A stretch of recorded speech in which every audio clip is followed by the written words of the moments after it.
Welcome to This Explainer. Today, we're diving into a fascinating and honestly kind of frustrating glitch in human psychology that affects literally every single one of us.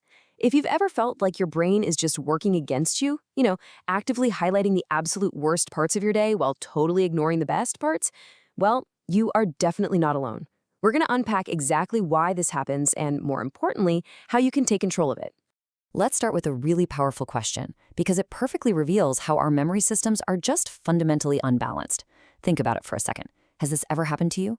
You have a phenomenal day. Everything is going right.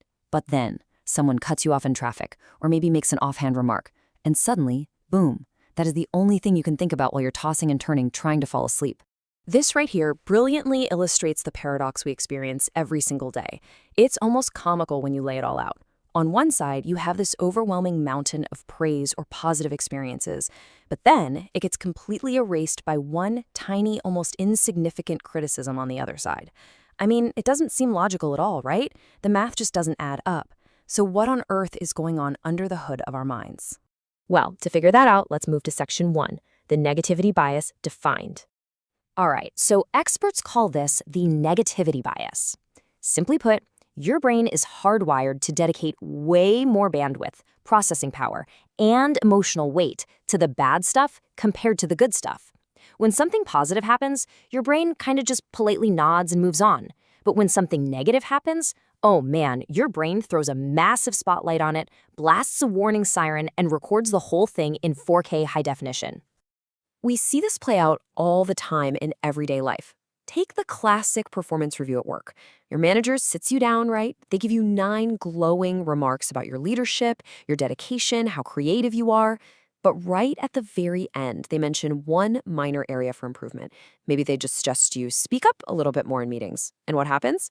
You walk out of that room and spend the entire weekend obsessing over that one single tiny critique, completely ignoring the fact that you literally just got a stellar review. So what's the quickest way to short-circuit this? You've got to label it in real time. The very next time you find yourself spiraling over some minor criticism while ignoring a dozen compliments, literally say out loud to yourself, hey, this is just my negativity bias at work. Just by recognizing that your brain is artificially inflating that negative comment, you instantly strip away a lot of its emotional power and pull yourself right back into reality. But we didn't develop this trait just to make ourselves miserable. That brings us to section 2, why brains seek out threats. It actually all goes back to human evolution. Think back hundreds of thousands of years ago. Our threat detection system evolved to keep our ancestors alive. I mean, if an early human remembered where the delicious berries were, hey, that was great. But if they remembered where the saber-toothed tiger lived, that actually kept them from being eaten. We are the direct descendants of the anxious humans who hyper-focused on danger. The problem is, today, our brain misfires. We aren't running from predators anymore, so our brain ends up treating a mildly rude email from Steve in accounting like a literal physical predator. And this survival instinct perfectly explains why those negative comments overstay their welcome. They trigger an ancient alarm system that acts like Velcro for negative emotions. The bad stuff sticks instantly. Meanwhile, the good stuff is kind of like Teflon. It just slides right off, unless we make a conscious, deliberate effort to hold on to it. Your brain is desperately trying to protect you. It's really just using an incredibly outdated operating system to do it. Now, a quick caveat here. It's crucial to remember that the negativity bias is just a general psychological tendency. It definitely varies between different people and situations. It's not some strict universal rule that means we remember every single negative experience perfectly, and it definitely doesn't mean we're incapable of holding on to joy. Some people naturally run a bit more optimistic, while others just happen to have a highly sensitive threat radar.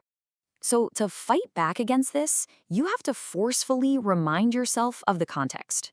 When you feel that sudden surge of anxiety or frustration, ask yourself right then and there, wait, is this a tiger or is this just an annoyance?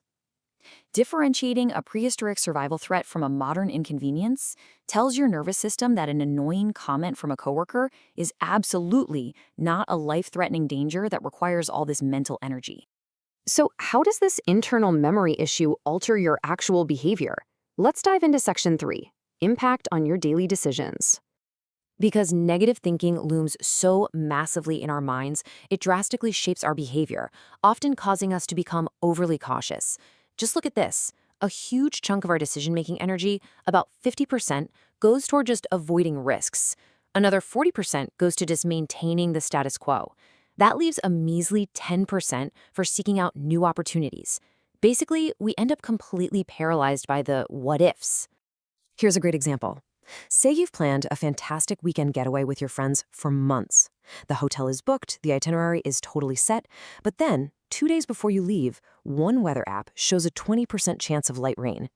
Suddenly, your negativity bias kicks into overdrive. It magnifies that tiny risk until you are ready to completely abandon the entire trip, all just to avoid the mild discomfort of a little drizzle. Instead of letting fear take the wheel in moments like that, you've got to intentionally pause. Force yourself to step out of that immediate emotional reaction and evaluate the positive possibilities. Grab a piece of paper, literally draw a line down the middle, and logically list out the pros and cons. When you force your brain to actually look at the data objectively, you'd be surprised by how drastically the perceived threat shrinks. Fortunately, we aren't stuck with this default programming. The human brain is incredibly adaptable. Let's explore Section 4, How to Train Your Brain.